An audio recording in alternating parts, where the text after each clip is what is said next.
They call it a third world country, a place supposedly defined by poverty, chaos, and struggle. But what if I told you that label is not only outdated, it's dead wrong? Because the country you're about to see has quietly rewritten its destiny.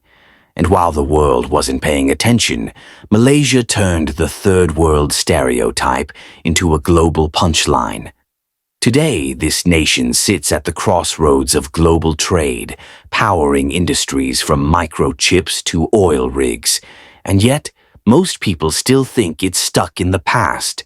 So, what really happened here? And why does the world still underestimate one of Southeast Asia's most fascinating success stories? Let's pull back the curtain. The economic transformation. Decades ago, Malaysia's economy ran on rubber trees and palm oil plantations.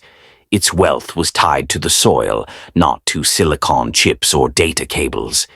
In the 1950s and 60s, it was the rubber capital of the world, exporting more latex than anyone else. But that version of Malaysia is long gone. Over the past few decades, the country pulled off one of the most remarkable transformations in modern Asia, from an agriculture-based economy to a manufacturing and technology powerhouse. Today, Malaysia's economic engine runs on electronics, automotive production, oil, tourism, and advanced manufacturing. Electronics alone now make up nearly 40% of the nation's exports, a massive shift from the days of palm oil and rubber. And it's not just about exports. Global giants like Intel, Dell, and Sony have planted roots here. The state of Penang, once famous for tin mining, is now dubbed the Silicon Valley of Malaysia. It's a symbol of how far the country has evolved and how little the world seems to notice. Decades ago, Malaysia's story began in the fields. Not in factories or financial districts, but in the quiet rhythm of rubber tapping and palm oil harvesting. The country's lifeblood flowed from its soil, and for much of the 20th century, that was enough. In the 1950s and 60s, Malaysia was the rubber capital of the world. If you were driving a car in London, New York, or Tokyo, there's a good chance your tires were made from Malaysian rubber. Its economy was green, raw, and deeply agricultural. But here's the thing about Malaysia. It never stayed comfortable. While many nations doubled down on what they already had, Malaysia looked forward. It saw that the world was shifting from crops and minerals to circuits and machines, and instead of being left behind, it pivoted. This pivot, this economic transformation, didn't happen overnight. It was decades of deliberate planning, of trial and error, of leaders taking bold bets on what the future could look like. From an agriculture-based economy, Malaysia reinvented itself into a manufacturing and technology powerhouse. Today, the heartbeat of Malaysia's economy doesn't echo through plantations. It hums inside factories, laboratories, and data centers. Electronics alone now account for nearly 40% of Malaysia's total exports. That's a staggering shift, from exporting rubber and palm oil to exporting microchips and high-tech components that power the modern world. But numbers only tell part of the story. Walk through Penang, and you can see this transformation.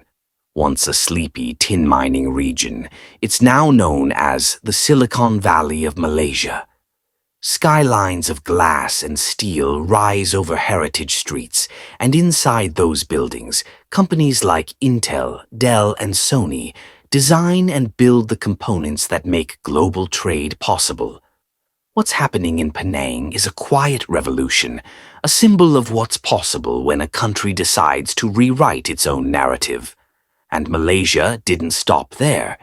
It began investing in automotive production, petroleum refining, and advanced manufacturing, creating a diverse economy resilient enough to withstand global shocks. When COVID-19 crashed economies worldwide, Malaysia held steady. In 2021, while many nations saw record contraction, Malaysia still recorded 3.1% GDP growth. That's not luck. That's strategy. That's the result of decades spent building an economy on more than just one foundation. This is not the story of a third world nation trying to catch up. This is the story of a country that quietly outpaced the label. And what makes it even more fascinating is how the world still overlooks it.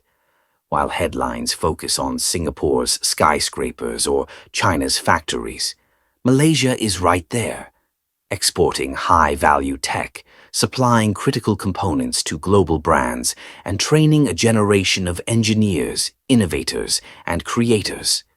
This transformation didn't just reshape Malaysia's economy. It reshaped how Malaysians saw themselves.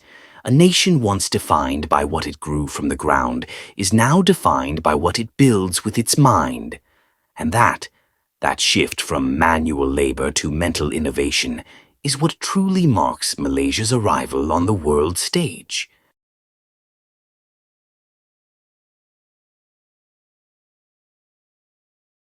Quality of life. Now, if you really want to test development, forget GDP. Look at how people live. Healthcare. Malaysia offers universal access that rivals systems in the West, affordable, efficient, and trusted. The private sector thrives too, attracting thousands of international patients each year for everything from dental care to complex surgeries. Hospitals like Gleneagles Kuala Lumpur are ranked among the best in Asia, proving that medical tourism here isn't a slogan, it's an industry. Education. The literacy rate sits above 95%, one of the highest in Southeast Asia. Universities like University of Malaya, and UTM consistently rank among Asia's top institutions.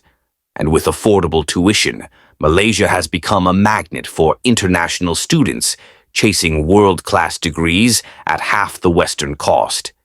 Yes, there's still an urban-rural divide. Kuala Lumpur and Johor Bahru shine like modern megacities, while parts of Sabah and Sarawak still battle weak infrastructure. But that's not unique to Malaysia. Even developed countries wrestle with regional inequality. What's unique here is how fast that gap is closing. The digital leap. In today's world, your tech game defines your future, and Malaysia knows it. The government has been pouring billions into digital infrastructure, betting big on innovation. Welcome to Cyberjaya, Malaysia's futuristic tech park, home to startups, global tech titans, and research labs.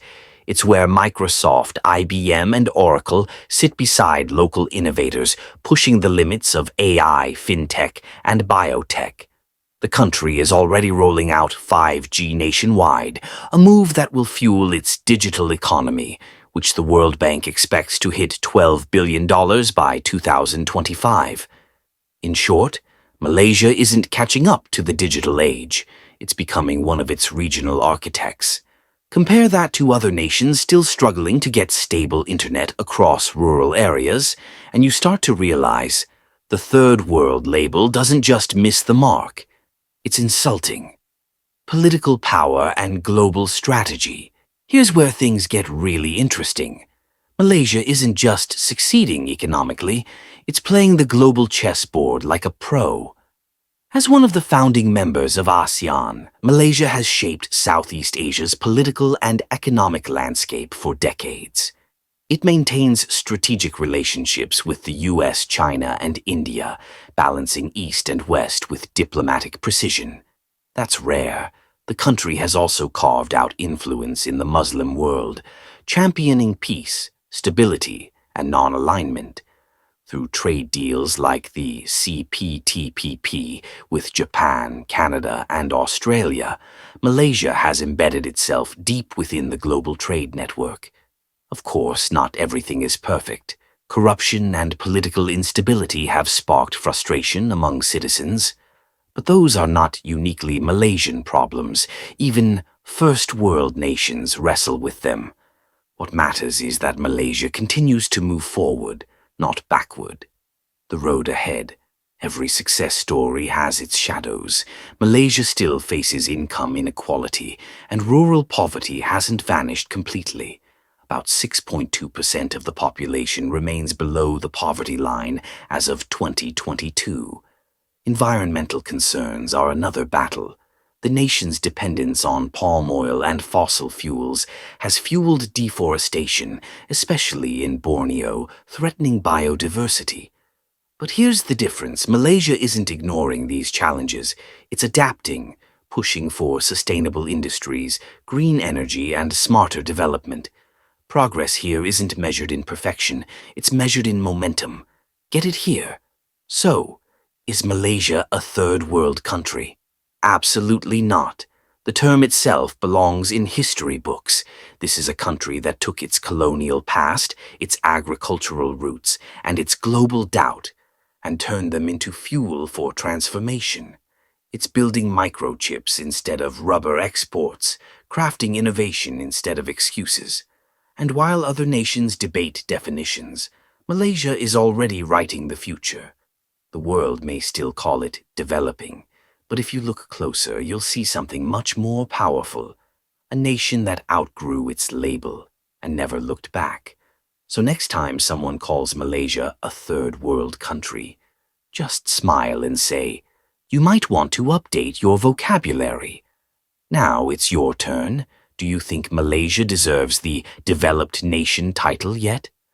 Let me know your thoughts in the comments. Please subscribe to our channel. And if this opened your eyes, don't forget to like, share, and subscribe because the truth deserves to go viral.